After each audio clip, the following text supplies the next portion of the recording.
Alors, on va voir dans ce vidéo-là comment créer un tableau résumé de l'adressage IPv4 de manière à pouvoir définir clairement les différentes classes d'adresse IP, soit la classe A, B, C, D et E.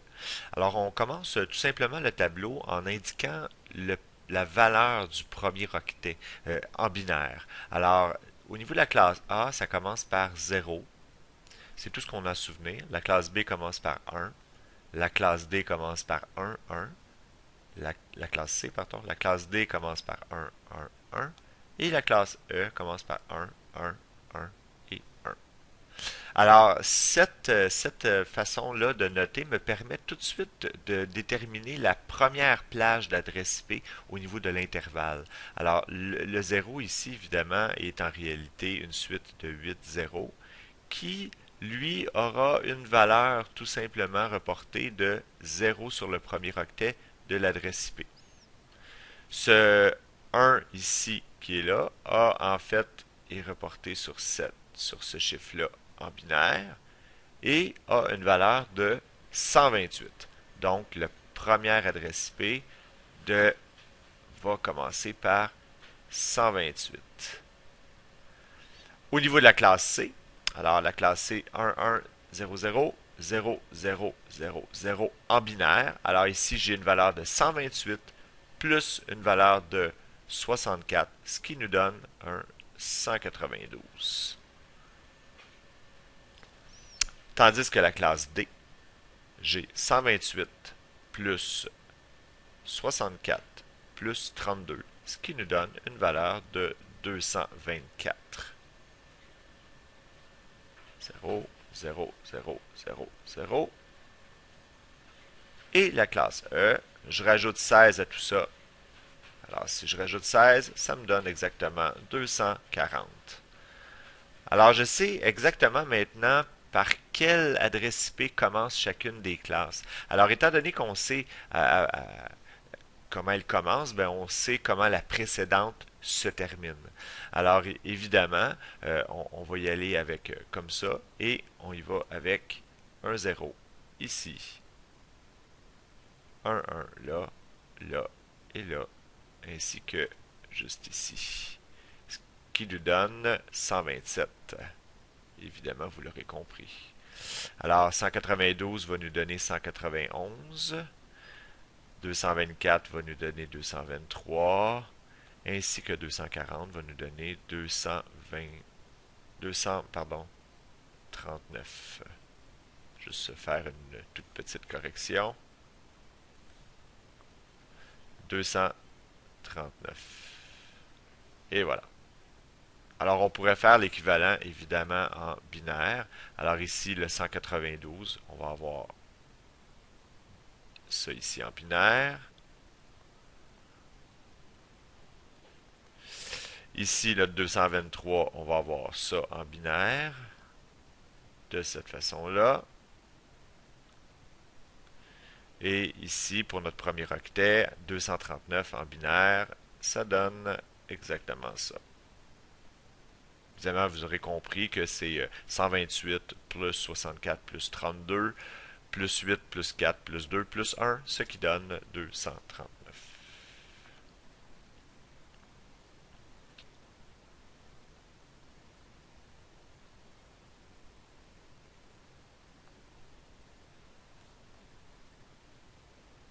Et voilà. Donc, au niveau des intervalles IP, évidemment, on va compléter très facilement le tableau. Alors, donc, c'est 0.0.0 qui est une adresse de réseau jusqu'à 127.255.255.255. Tandis que la classe B commence par 128.0.0.0 jusqu'à 192.255.255.255. La classe C, 192.0.0.0 jusqu'à 223.255, 255 et 255. Alors que la classe D, 224.0.0.0 jusqu'à 239 255.255 et finalement la classe E 240.0.0.0 jusqu'à 255, 255, 255. Je m'excuse de la calligraphie pour le dernier. Et voilà. Ensuite de ça, on doit aussi déterminer les masques de sous-réseau minimum. Alors pour les masques de sous-réseau minimum, c'est très simple. Au niveau de la classe A, il y a 8 bits de masques de sous-réseau minimum. Au niveau de la classe B, il y a 16 bits de masques de sous-réseau minimum. Je dis minimum parce qu'on peut évidemment effectuer des sous-réseaux à l'intérieur de ça, donc augmenter la valeur du masque de sous-réseau. La classe C contient 24 bits. La classe D est une exception, contient 4 bits, elle, de masse de sous-réseau minimum. Et au niveau de la classe E, qui elle est expérimentale, la valeur du masse de sous-réseau ne s'applique pas. D'ailleurs, il n'y a aucune application au niveau des réservations privées, des réservations spéciales au niveau de la classe D et au niveau de la classe E. Alors, on peut tout de suite biffer ces cases-là. Alors, si on traduit le masque de sous-réseau on traduit de bits à un système plus décimal. Alors, 8 bits, évidemment, j'ai 1, 1, 1, 1, 1, 1, 1, 0, 0, 0, 0, 0, 0, 0 jusqu'à la fin. Alors, qu'est-ce que ça donne? Ben, ça donne tout simplement 255.0.0.0 de masque de sous-réseau. Alors, 16 bits me donne 255.255.0.0. 24 bits me donne 255.255.255.0. Alors que 4 bits, tout simplement, me donne en réalité 240.0.0.0. Quoique cette information-là est relativement peu utile et peu utilisée fréquemment. Alors veuillez vous concentrer sur les informations au niveau du masque de sous-réseau pour la classe A, B et C.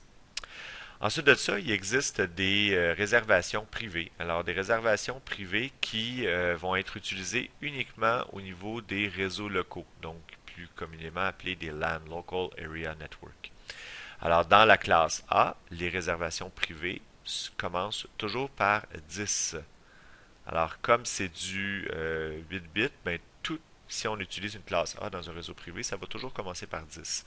Et ça va être minimalement notre réseau. Alors, on va pouvoir faire des sous-réseaux par la suite si on veut, avec un plus gros masque de sous-réseau. Mais disons de 10.0.0.0 jusqu'à 10.255.255.255. Tout ça, ça ne peut pas être routé, ça ne peut pas être attribué à une adresse publique.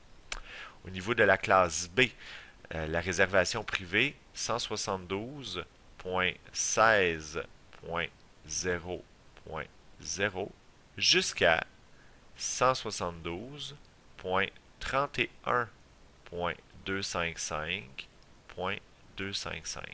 Alors, tout ce qui est inclus entre ces deux adresses-là, incluant le 16 et le 31, font partie d'une réservation privée. Alors que pour la classe C, on parle de 192, un peu plus connue celle-là, 168.0.0, jusqu'à la valeur de 192, 168.255.255. Évidemment, vous aurez compris que au niveau de la section réseau minimum, ici on retrouve la section réseau minimum, ici on retrouve la section réseau minimum, et ici on retrouve la section réseau minimum. Alors on ne peut pas aller en bas de ça à cause principalement des règles concernant le masque de sous-réseau minimal. Voilà. Je me suis trompé ici, j'ai fait une légère erreur. Laissez-moi juste corriger ça. 2 petites secondes. Alors j'ai entouré un petit peu trop de sections de réseau là.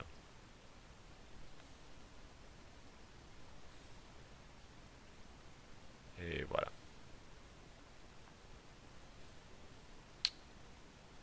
Bon, voilà. Alors, les réservations privées ressemblant à ça, il ne nous reste plus qu'à appliquer les réservations spéciales. Alors, la première réservation spéciale est dans la classe A. Cette réservation spéciale-là, évidemment, à quoi elle sert? Ben, elle sert tout simplement, je vais juste sélectionner une autre couleur, là, disons un orange, un orangé,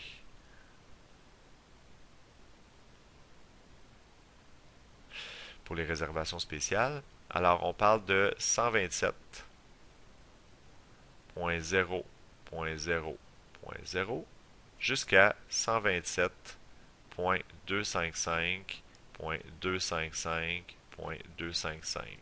Cette réservation-là, c'est une adresse réservée ou ce qu'on appelle local host, donc pour l'adresse de redirection locale.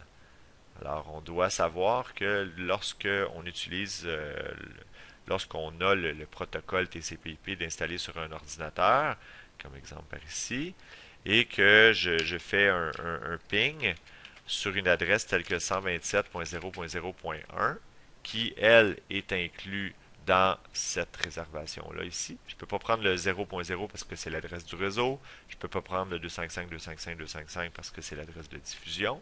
Mais si je fais un ping sur 127.0.0.1, ben, je vais avoir une réponse. C'est d'ailleurs le cas et c'est très intéressant. On ne sait pas souvent ça, mais je peux prendre 127 n'importe quoi situé entre 0 et 255. Donc 127.255.124.254, disons, ben ça devrait fonctionner et le ping devrait fonctionner. Pourquoi? Parce que toute cette plage-là d'adresse est réservée à la machine elle-même. L'autre réservation spéciale au niveau de la classe B, c'est l'adresse qu'on appelle APIPA. Alors, si on se souvient bien, dans certaines notes de cours, l'APIPA veut dire tout simplement, ici il est indiqué, Automatic Private Internet Protocol Addressing. Alors, à quoi ça sert? Ben, c'est tout simplement lorsque l'ordinateur est branché, lorsque notre est branché au réseau, lorsque la carte réseau est branchée, mais qu'aucun serveur DHCP n'est disponible. Alors à ce moment-là, l'ordinateur va va s'auto-attribuer une adresse qui va toujours commencer par 169.254. Alors c'est une manière, si on veut, utilisée par les ordinateurs en IPv4 pour pouvoir communiquer entre eux, même s'il n'y a pas de serveur DHCP. Donc après un certain temps, les ordinateurs vont pouvoir fonctionner avec d'autres protocoles tels que NetBIOS de Microsoft pour pouvoir communiquer via, exemple, les groupes de travail. Alors, APIPA 169.254. Alors, on va l'indiquer ici, 169.254.0.0, masque de sous-réseau de 16, jusqu'à 169.254.255.255, toujours le masque de sous-réseau de 16 bits. Alors, il n'y a pas de réservation spéciale au niveau de la classe C. Alors, c'est c'est ce qui termine, si on veut, la création du tableau résumé. Alors, au niveau du DEP, ben, ce qui est important d'être capable de faire, c'est d'être capable d'identifier rapidement une adresse IPv4, une adresse réseau, déterminer si elle est dans la classe A, la B ou la C au minimum, et la classe D, ainsi que d'être capable de déterminer très rapidement son masque de sous-réseau, donc la section réseau et la section haute, et finalement être capable de déterminer si cette adresse-là provient d'une adresse IP. Pardon, si cette adresse-là provient d'un réseau local et donc n'est pas routable ou ne peut pas être rendu disponible sur Internet, là, donc sur une adresse IP publique.